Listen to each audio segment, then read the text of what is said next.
Hi, and welcome to our first video on Lesson 11, where we talk about the middle and passive voice. So, first off, what does that mean, the passive voice? Well, up until now, all the verb forms we've seen have been active. That is to say, the subject of the verb, the thing that we have been putting into the nominative, is doing the action of the verb. So let's look at a simple example. He kore paidewe. The girl is teaching. The girl is in the nominative singular, and we have this third person singular present indicative active verb. And so we've been translating it, the girl is teaching. But what if we wanted the girl still to be the subject of our verb, still to be in the nominative case, but we wanted her to be receiving the action of the verb? Well, then we'd use a passive form of the verb in Greek and in English. So, our example in English, the girl is being taught. She's still the subject. She is being taught is the verb, and that's a passive verb. So, we'll look at it in Greek, he kore, still nominative singular, paideuetai. That is a passive form of the verb. It's the third person singular present indicative passive, paideuetai. Greek, though, also has a middle voice. Again, with a middle voice verb, right? The subject goes in the nominative.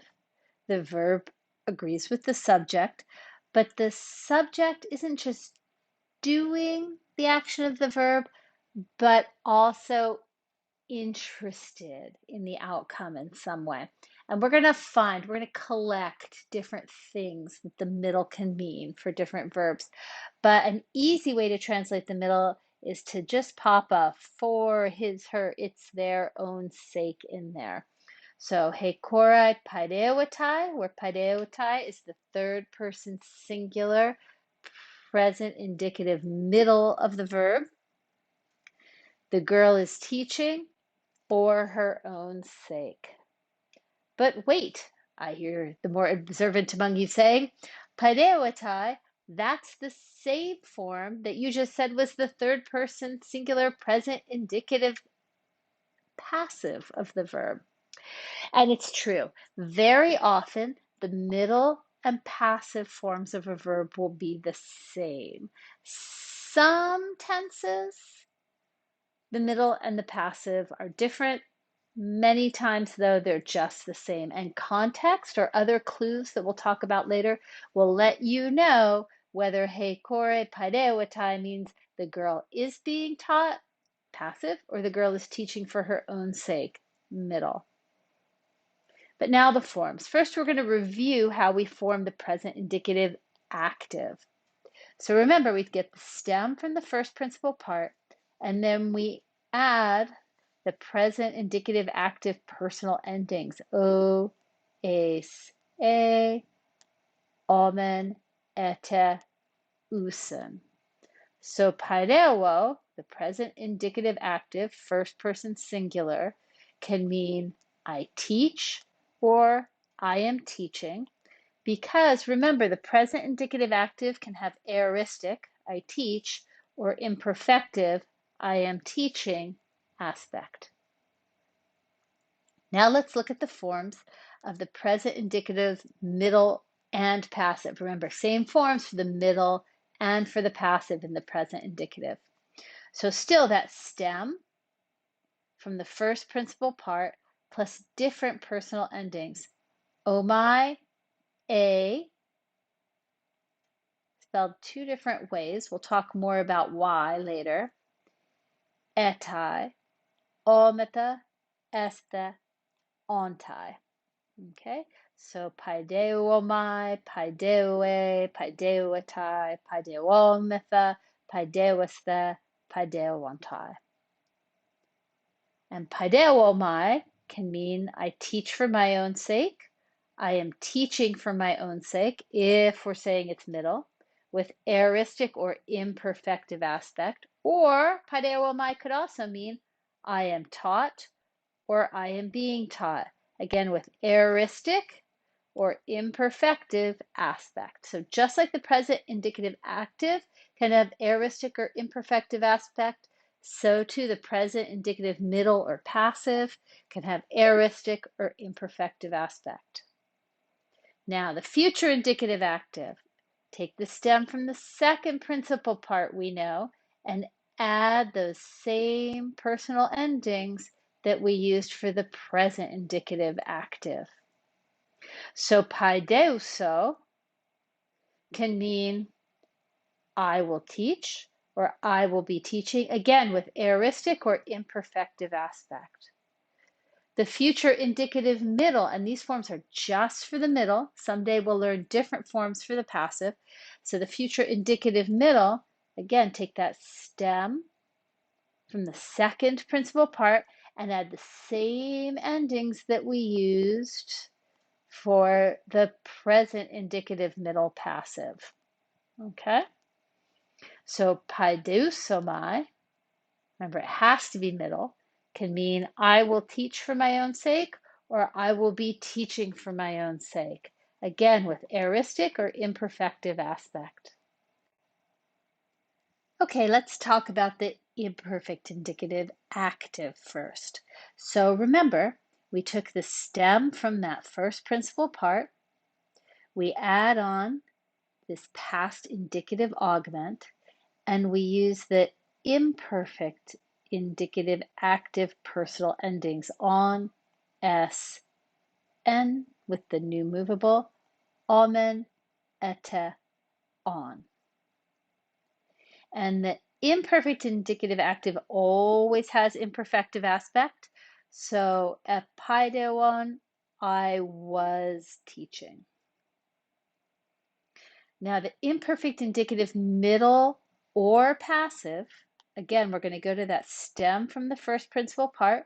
We're going to use the past indicative augment, and we're going to use the endings for the imperfect indicative middle passive, the personal endings omen, ou, eta, ometa, este, onta.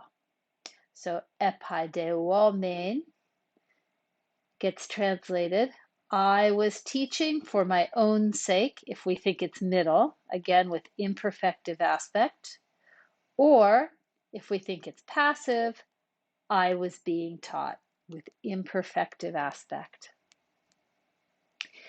Now, a thing that is true of the active, but more obviously true of these middle passive endings, is that personal endings are made up of a theme vowel, either an epsilon or an omicron, plus personal endings. So just for a minute, and you don't need to know this yet, but if you're interested, there are primary and secondary middle passive personal endings.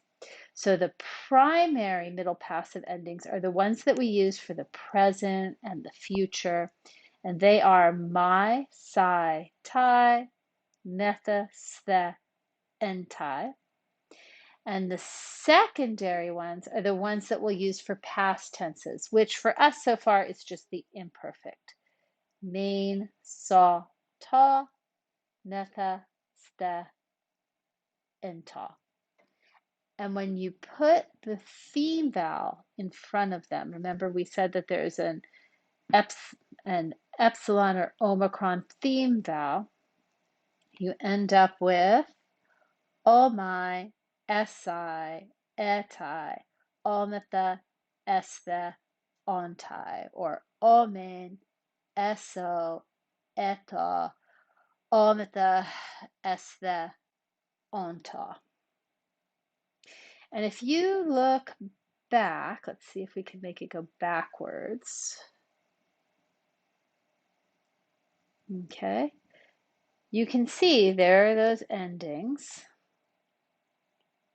except for here in the second person singular. And let's talk about what's happening with the second person singular, both in the present and future and in the imperfect, because you'll remember for the present and future, we didn't have si, we have a or a. And for the imperfect, we didn't have esa, we have u. Well, why is that? It's because SI, the intervocalic sigma drops out. Intervocalic sigma, a sigma between two vowels, right, tends to drop out in Greek. So the SI, the intervocalic sigma drops out, and then the epsilon and the alpha iota contract to give us either eta iota subscript or epsilon iota. In the case of the secondary endings, again, you had ESA, that intervocalic sigma drops out, and epsilon and omicron contract, and you get this oo. So that's why you have A or A. That's why you have a choice of endings for the second person singular middle passive of the present indicative, for the middle of the future indicative, and why you have this oo ending for the imperfect indicative middle and passive. Again, you don't need to know that, although later on when we learn some more tenses, you're actually going to see the psi and saw endings. So this is just sort of a preview of that.